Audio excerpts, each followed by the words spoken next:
Hey kids, what's going on? We're at Avenged Sevenfold headquarters right now.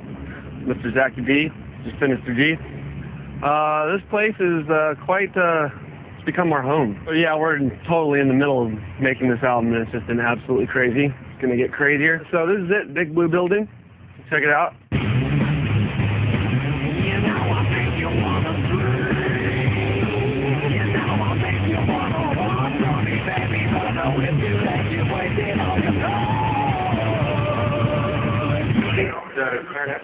I'm making my airtime.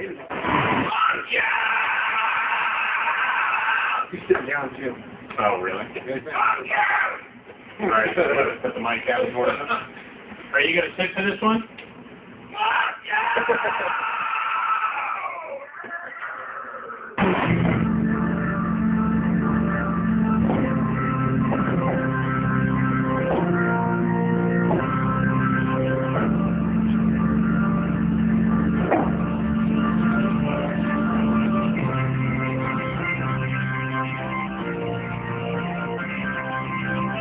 Critical Acclaim was the song that was probably one of the first ones that we'd written for this album. First song we had an idea for, and it was completely mapped out in its entirety before we even wrote any riffs or anything, so it was definitely a departure from how we usually do it. And at first I was a little bit skeptical, because it's always weird to hear what your band members are coming up with that's new in a different direction, and we've been playing the songs from City of Evil for so long. And so we wanted to make a song that was sort of like very riff-driven, very simple. So I think I remember picking up some guitar and just laying down the simple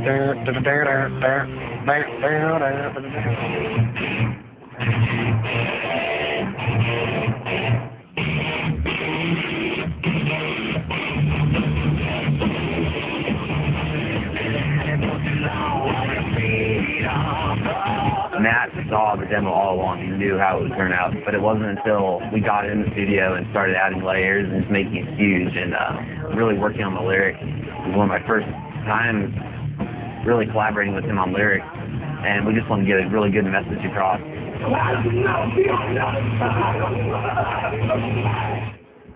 want everyone to have to do this, because this is going to suck.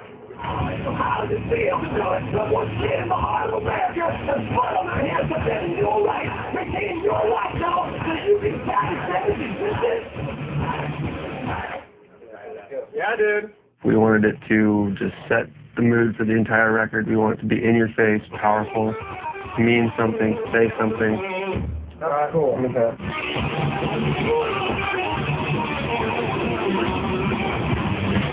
Kind of one of those songs that you can be driving around and it'll just really slam right off the bat. Critical Acclaim turned out to be like the heaviest, fucking, craziest song we've ever laid down. That's what we want right there.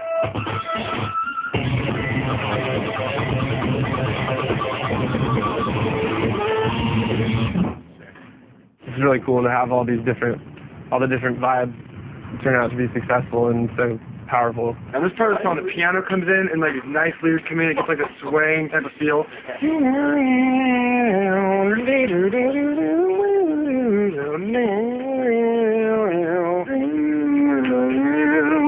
Very like moving, you know, like it's gotta be floating. And then you kind of do it, and then and you dive bomb into the fucking. Yeah. That song really, the magic really happened here in the studio. We were writing for weeks and weeks, and one of the last days I was like, well, we have this song, Critical Acclaim, and it's, you know, it's grooving, but the chorus isn't anything to be really desired. In this record, throughout the whole thing, we wanted to bring a lot of the live elements that we have of everyone singing. Everyone has a great voice in the band, so we decided to split all the backup parts and shit like that amongst ourselves rather than just having Matt sing everything. Like this? Cool, let's move on to the second verse. When we were demoing the song, the Rev sang the vocal melody to the chorus.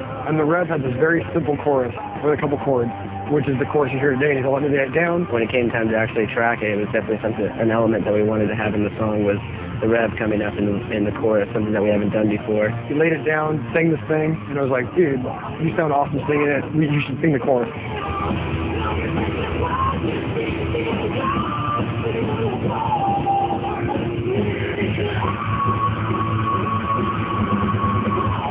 That was cool, dude.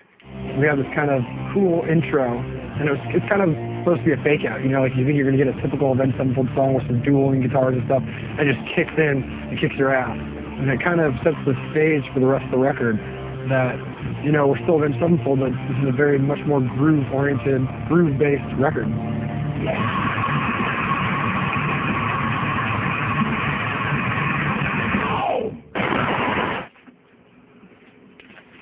Fuji's! Anybody take an order? I'm going to go to camera. I'll take an order.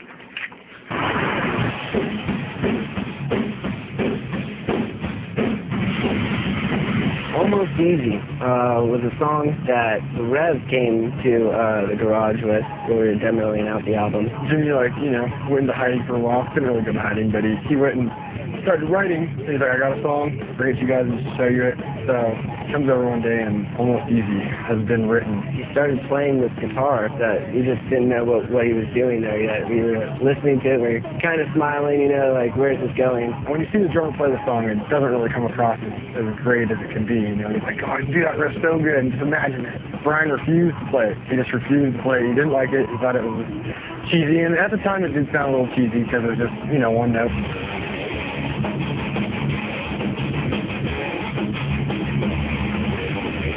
And then as soon as he was finished, we started putting on this drum beat. In the verses, he went to this really cool, it's almost like a Latin drum beat, but very metal at the same time. It was very different from what we were expecting. Almost Easy kind of goes more for the shredding, aggressive vibe, like kind of an old school vibe.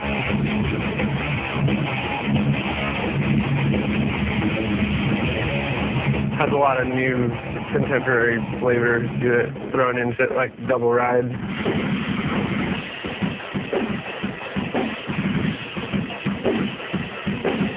It was one of the first times that we ventured off and everyone took over on the vocal duties for the backup. In the studio, we decided to come up with this background. Mother had it all. We had everyone sing on it, all 5 voices. Doubled them up, made a huge like choir pad type sound and some sub bass on there, and made the song a little more palatable as to just being a pure thrasher. Thrashing ass tone. We didn't have plans for that. It was just kind of a one-line sort of thing. It turned into harmonies, and so those kind of things I really love to have happen in the studio because it's a surprise to everybody. Any of you that have seen us live know that we do all our own vocals. We would have to mimic Nat's voice in order to make it sound the best, and this time we wanted to take our own voices and mesh them together, and it really just gave that song, and all the songs for that matter, just a whole new dimension that we've never really done before. So now I think when you do see us live, we've already captured that on the recording. The song's going to be in Transformers, the movie, and then, what was it? It transformed. It transformed into not being. And lyrically, it's about people mess up a lot in their life. They fuck up all the time, and it's easy to forgive those. Sometimes it's easy to forgive those people. Sometimes it's not. You know, it's always easy to say you're forgiven, but deep in your heart, you don't really want to forgive that person because it's almost easy. It's a catchphrase. Almost easy to just say, okay, you're forgiven, or it's almost easy just to let go, or it's almost easy just to give up. I'm holding in my internal organs have just failed. It's a massive internal failure. Like, I can feel, usually one of them will pain as opposed to, you know, another, but they're all going, yeah, they're still going. Wait! They're still going, dude. No, you just gotta fucking, like, hey, come on! You know, like the old Nintendo system where you gotta fucking be like, hey, come on, play the game. Scream is a song that's a little darker and a little more vicious, I guess, than some of the stuff we've done before. Definitely a very focused song. Right from the beginning, we really wanted to slow this record down, have it be a really groove-oriented album. We've never really done that kind of stuff. The Rev is a freak when it comes down to laying just a wonderful groove down. We wanted to slow down the record to a tempo of about like 140, kind of the idea of where your heart rate is. And we just wanted to have